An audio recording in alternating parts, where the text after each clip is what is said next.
Hello guys and welcome back. Today we're going to take a quick look at the additional settings for breakout rooms. Let's get started.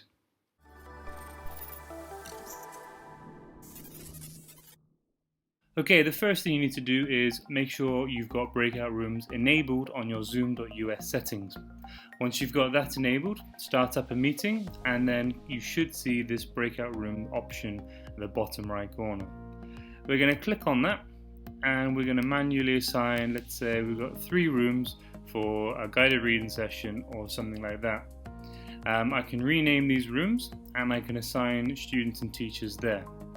I've also got this option at the bottom here where I've got some additional options, and that's what we're going to be going through today.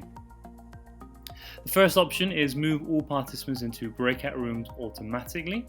Now you can switch that on by ticking the check mark here, so it's on. And this will remove that option where students have the choice to join or cancel. It will just move them automatically. So that's really handy if it slows down the lesson or the flow or something like that. You can just move them straight automatically rather than pressing join. The second option allows participants to return to the main session at any time. Now you can actually switch that off, so just uncheck it there. And that means students who are in their meeting rooms with their teacher or assistant teacher, they won't be able to come back to the main session until the time is up.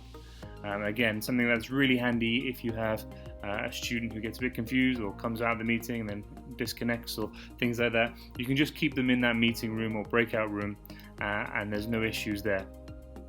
The third option is breakout rooms close automatically after some minutes, and you can customize these minutes. Just need to check the box, and now I can customize how long I want those minutes to be, meeting to be on for.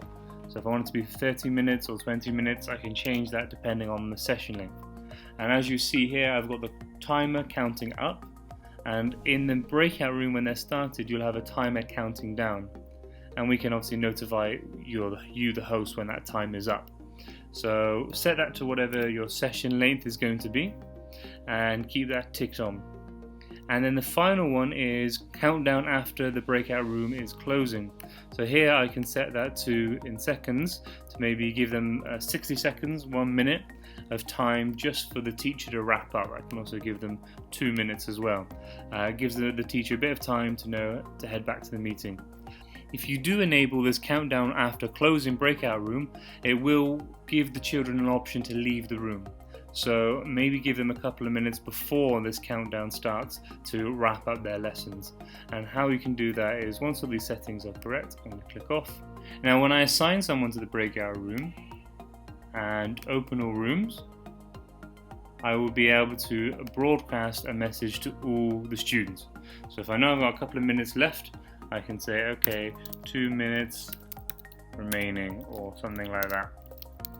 And that might give the teachers in the classroom a bit of a nod to how much time they've got left. If I broadcast that, if I'm in the room, I'll get a message now that says you have 2 minutes remaining. And once you're all done, you can go ahead and close all rooms, and then you'll get that countdown timer at the end. And this will just send a message to the students saying you have this long left. Hope this helps. Let me know if you have any questions, and good luck. Cheers.